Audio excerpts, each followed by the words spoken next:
Raven, the daughter of Trigon, the demon lord who conquered 1,000,000 worlds, and Angela, an orphan from Gotham City, who got caught up with the cult life and was offered as a bride to the demon in a dark ritual. In truth, the cult had meant to summon Satan, but I guess they didn't make a reservation or something, so they got Trigon, who appeared before Angela as a total Chad. She was eager to take his seat until immediately after the first round, when he revealed his true form, and then he continued, using all the coercion of his 30-inch arms, until he was sure he hit the mark. And the baby resulting from this, Raven, was born after Angela was taken in and given shelter by the people of Azarath, a land of pacifists, hidden away in the space between dimensions. As the daughter of Trigon, Raven possesses immense demonic powers, including the ability to create portals between dimensions and essentially summon different entities, such as her dad. Much to the horror of the residents of whatever planet she happens to be on, Trigon had wished to raise his daughter into a valuable asset for his further conquering of worlds and dimensions. And the truth about the Azarians is that they were responsible for the birth of Trigon in the first place. Thousands of years ago, they had decided to purge all the evil inside of themselves and cast it into the void between dimensions, and became super lame, rather than just learning a little about self-control, like Raven would desperately need to do. There's some kind of lesson in there about taking all of society's perceived excesses and dysfunction and casting them out. Basically, a scapegoat is supposed to be symbolic and to help people let go of their little bullshit amongst themselves, and not be literally made up of concentrated evil, because who knows, it might get bored and turn around. Trigon!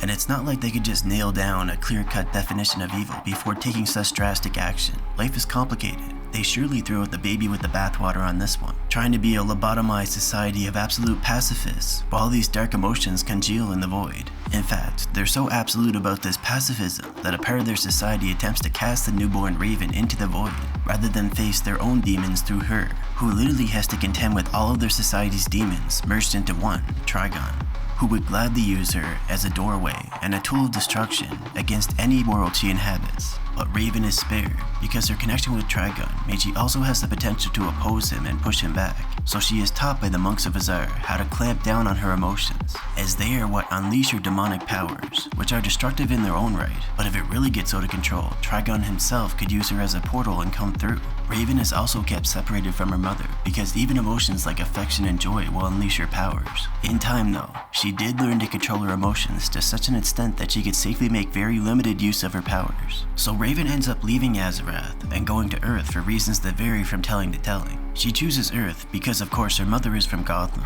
but also because Earth has this habit of being the key battleground for many cosmic level conflicts. So it just seemed right basically. Raven was still young and inexperienced, so she wasn't a good fit for the Justice League, so she instead joined up with the Teen Titans. They go on many adventures, and eventually she does defeat her father, who had grown ever more aggressive about reaching Earth after seeing how compatible his seed is with humans through the exploits of Raven. You see, Trigon had tried many times to sire offspring in different worlds, but his offspring have had a very high early mortality rate. Either they don't meet his expectations and are killed by Trigon himself, or they are killed while fighting battles in his name, sacrificed in rituals to increase Trigon's power, or sometimes just aborted or killed by those in the know at an early age, out of knowledge of what they would become. He's kind of like Hanma Yujiro. He boasts about spreading his superior seed all over the world, but we only see very few of his children actually surviving to adulthood. Raven mostly managed to survive and not become his tool because of growing up in Azarath. And she also turns out to be the strongest and Daddy's favorite. Raven is the strongest of the Teen Titans, but I can't say she's easily the strongest because it's not easy when the more power you use, the more your power starts to use you. But for a start, she can do matter manipulation and telekinesis. She can fly, and she has sparks of precognition that she can't control. Raven can create shields and launch projectile attacks with just her energy, and she can teleport and create portals. Raven has the ability to fight alongside her soul self, meaning basically the parts of her that extend into multiple dimensions at once due to her demon heritage. And since those other dimensions are essentially versions of the afterlife, it's kind of like a living ghost. So basically it's a JoJo stand. We need to control our emotion. Raven's powers are manifested through the emotional parts of her brain, rather than the more cognitive parts, so she has to exercise constant emotional control and just feel to use her abilities. In fact, she has to spend a good part of her day just meditating to recuperate and maintain emotional control. And the emotional stuff doesn't stop there. She can create a link with and manipulate the emotional state of others. But because they are linked, she is also affected by her target. And if they are in an extreme state, it could be bad news. For her allies, Raven has the ability to heal both their physical bodies using her emotional magic, and create a link to take away their emotional pain for herself to deal with.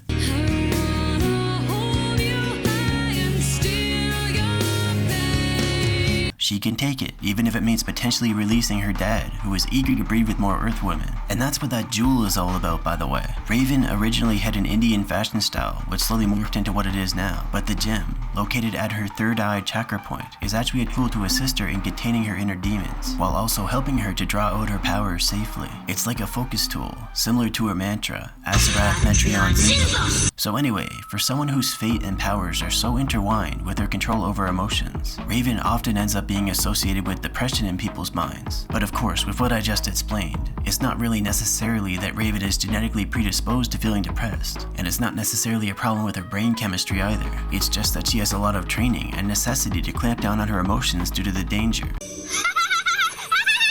In fact, there's a whole Teen Titans episode called Fear Itself, which shows how she struggles with the emotion of fear itself due to her precarious circumstances. She can't even get mad or feel joy in her sleep, or she could wake up and all her friends are dead. Depression is a product of circumstance, and sometimes this circumstance includes problems with brain chemistry, in which case I think meds have their place. Often though, it is actually a healthy response to overall shitty, or sometimes just overwhelming life circumstances. See, when you are in a dark and shitty life situation, you can access a well of adrenaline and hatred to try and dig yourself out. But the fact that you ended up there in the first place suggests that you don't really have the right tools in the first place, and just working away at it even harder could lead to tunnel vision, and could only leave you in worse shape than doing nothing as you burn yourself out. Not everyone is built to be the struggler, I'm afraid, because the struggler needs to already have an appropriate set of tools and a strong constitution to last, and that's where depression comes in, to dull that fire somewhat and allow you to step back, observe, and wait. I can see why people say that depression is hatred directed at oneself, because the two have a way of being in the same room, but I think that's mostly just because sometimes life is just shitty, to the point where self-loathing is just as masturbatory as self-pity. Raven has that third type of depression,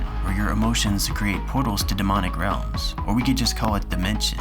But she might be tapping into the healthy response kind to take the edge off and cope. Her sense of humor is very deadpan and observational, pointing out the absurdity of a situation or idea without getting too caught up in it emotionally. Everyone all right? Super, until we run out of air. Which is part of the preserving aspect of regular depression. Now, if depression is your conditioned response to everything, you're going to miss out on opportunities just due to a lack of ability to form interest in much of anything. Raven, though, is mostly just completely drained from fighting with her emotions all day. Like, I don't really know what the term emotional labor means, but it's pretty much Raven's job title, as she does it all, including directly absorbing people's pain. Like, Raven would probably give anything to just have daddy issues from an emotionally uninvolved father, but Trigon is about as aggressively involved as he can be, and he has big plans for her. And this brings me to the infamous scene with the character Slade, who at the time was a servant to Raven's dad. He was sent to deliver a message to Raven, and after defeating her, he showed her a vision of a possible future, with the population of Earth being devastated, and more importantly, him gripping Raven and tearing parts of her clothes off in suggestive ways. And afterwards, she looked strained and defeated, as if the whole scene was trying to suggest something predatory happened, without being able to directly show it, because you know this isn't Zone. This is the popular assessment of this scene, and I see it. But the thing is, one of the best ways to rise and secure your position in a workplace can be to form a relationship, or better yet, straight up impregnate your boss's daughter. If you do that, the boss man could better position you to take care of his daughter and the baby by taking care of you. He might hate your guts, but at that point, forcing you out of the picture might cause more chaos for the family than it's worth. And considering the likely courtship rituals of demons,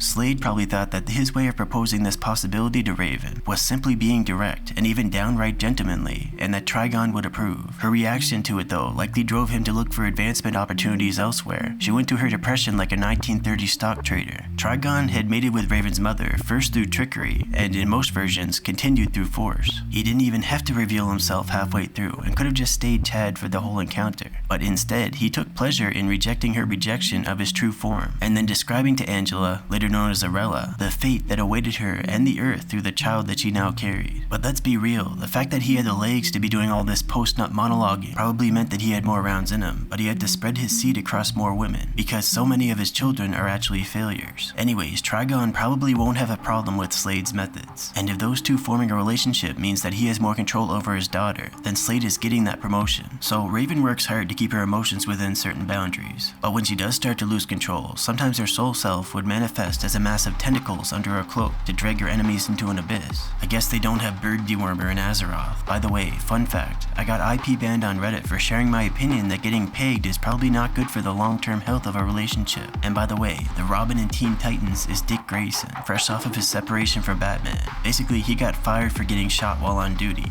Yeah, he also got tired of always being 2 steps ahead when climbing ropes with Batman and never wearing the pants. Showing off lots of leg was kinda Raven's thing in the Titans, but she owned it by usually keeping them cloaked up. So by coincidence, when Robin eventually broke off to do his own thing, he started doing lots of deep squats and wearing tight pants, so that things would be different from the Bat days. Less skin, more meat. He went from chicken to beef, and in addition to the more understated butt branding, he also took on a dark bird theme that looks similar to Raven's soul self.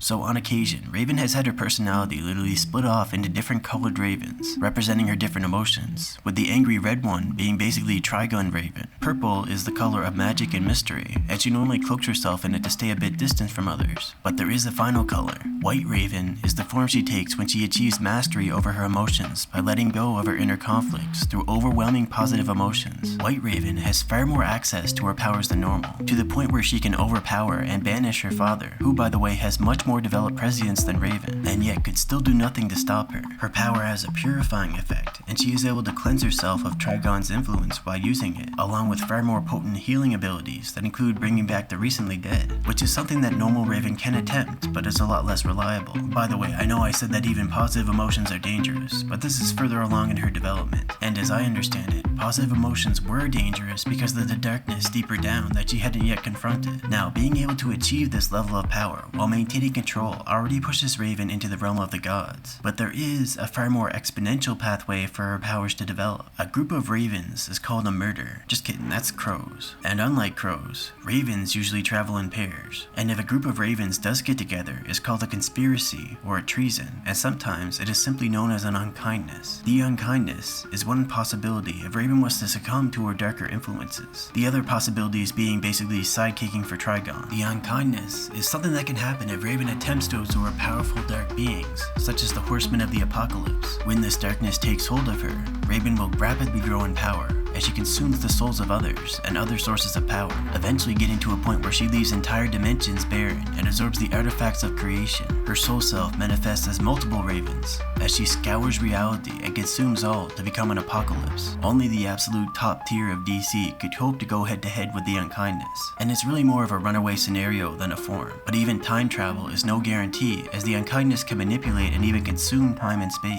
Only super overpowered types of time travel, where time is moved on an omniversal scale, can allow someone to reach the tipping point of the unkindness and stop her. Even Superman Prime 1 million, one of the strongest Supermans, was squashed in her path. Spending thousands of years in the sun and gaining reality warping powers was not enough to keep up with the unkindness, who didn't even defeat him herself, but sent her minions, the Deadly Sins, with a piece of her power to do the job. So just to clear something up, Raven kind of comes across as a witch sometimes, messing around with spells, and she's also got the voice of the young version of someone's hedonistic aunt, who smokes a pack a day and winks at everything male. And your little dog, too.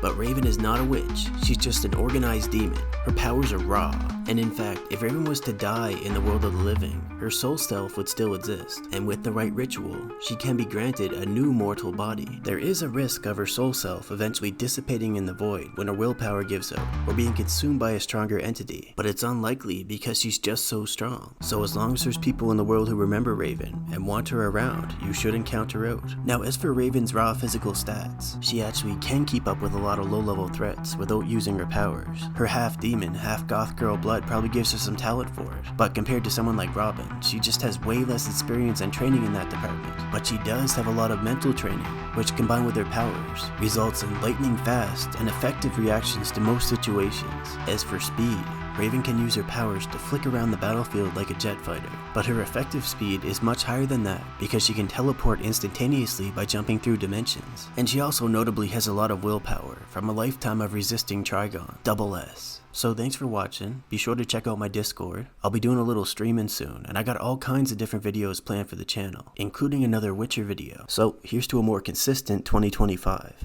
And I'd like you to get the fuck out of here. Get out of my room! Bitch, get out of here! Nobody goes in my room.